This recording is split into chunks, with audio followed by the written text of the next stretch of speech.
So welcome guys. We'll do a little reaction video here with Piers Morgan. I'm just gonna do the first segment with his first host, and we'll see if I can add a little bit more. I don't want to make this video too long. So anyways, let's start the video. Across the Middle East. Hussam Zomla is the Palestinian ambassador to the United Kingdom, and he rejoins me in Uncensored Studio. Welcome back, Ambassador. It's really good to see you. Thank you, Piers, for having me back. Where are we with this war, with the ceasefire, with everything that's happening? What's your overview?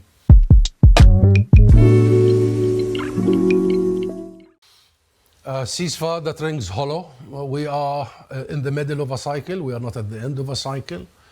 This is one of the most dangerous moments of your lifetime and my lifetime. Only a few hours ago, the world was holding its breath for an entire civilization to be wiped out. What did you feel about that? I felt about the wording of the post by President Trump. I was extremely concerned. Concerned is a diplomatic word, but worry. Because I thought, we are really at an edge here, a real edge. I was concerned we're witnessing a moment similar to the 30s. Right. I was very scared, not only for myself, but for the globe and for the children. Should the President of the United States talk in that language? I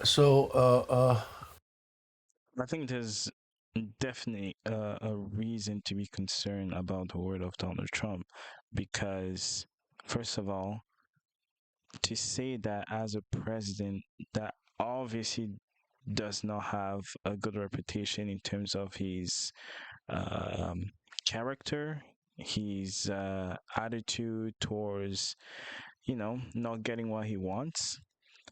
He tend to be quite impulsive, and I think what he said also came out of a moment of I guess he was fed up. Okay, when someone is fed up, sometimes you tend to say things that you probably should have slept on it before making a post, before saying, because sometimes whenever rage takes the best of you, you may say things that are out of place, and as a president you can't allow yourself to make those kind of mistakes. He has a team with him. I think they should have advised him a bit better, but I understand the context. But no, the ambassador is completely right. I would myself too, I was quite concerned when he said that you have one of the biggest military and the strongest military in the world, and you're capable of creating lots of damage. So not very proactive.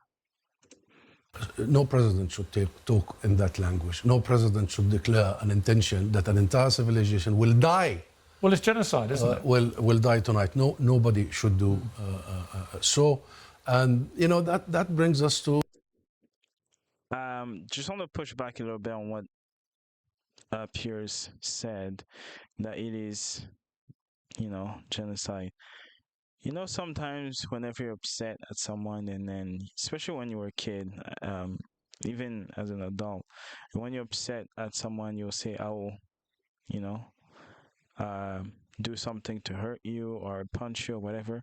You're not really saying that in a way where you're actually gonna do that. So I think it's very premature to say it is genocide, but I understand why he would say that. Definitely. To the conversation, and given the gravity of the moment, Piers, it's important that you and I have a conversation today, because as I was driving here, I decided to rewatch our first interview, just to refresh my memory. And I found out that I was saying to you and to the world through you that history did not begin on 7th of October. That, the 6th of October already was the deadliest year in the West Bank. Second, that Israel will take the attacks of the 7th of October to start a far broader and bigger. I don't understand why he's talking about Israel now. I'm just going to move to the next session because it's not really related to what Donald Trump said. But anyways, we'll move to the next section. Let Doesn't seem me to be play wrong. devil's advocate with you for a moment. Please. All right? This is not necessarily what I think. This is what the counter argument is. If you're the Israelis, they have seen for decades now what they believe to be this superpower in the region of Iran, with its tentacles coming out to all these terrorist proxies, Hamas, Hezbollah, the Houthis in particular, all wedded to an ideology of destruction in Israel, of killing Israelis, of destroying Israel, refusing to even concede Israel's right to exist. And that Iran has funded this, it has supplied arms and so on. And they're having an existential fight for their own survival. That's how the Israelis see it.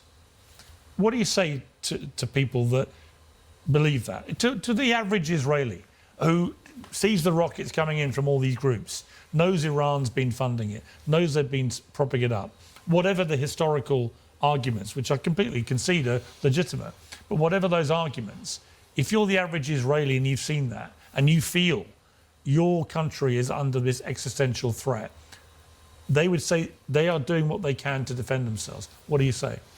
I would say that to the Israeli people and to the people of the region, but particularly to the Israelis, stop listening to your politicians and stop thinking that you can drive your security by creating the insecurity for everybody else.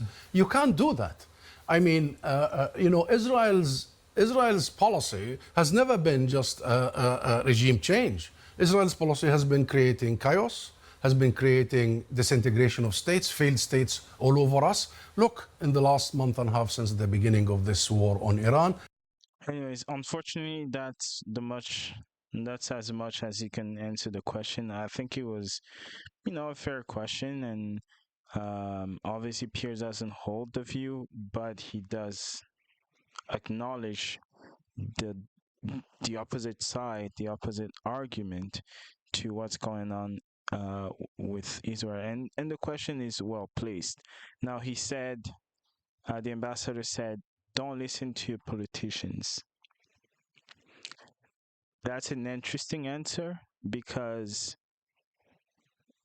I don't know of any country that has elected their leaders and they're not listening to the leaders.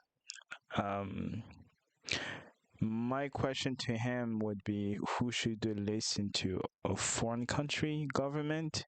It doesn't make sense. I'm not really sure what he's trying to say by giving the answer. It doesn't really match. But then he doesn't stay on topic. He started talking about how Israel's been, but the question was specifically on what do you say to those who are concerned, who fear for their lives? Because it is a fact that rockets are being sent in Israel by other countries and regions. So the question was, what do you say to those people who have those concerns, who have to hide in bomb shelters almost every day, depending on the conflict? But anyways, the question was not really answered. But that's what it is. Unfortunately, that's what we get for today. Anyways, thank you for listening, and I'll see you on the next video. Peace.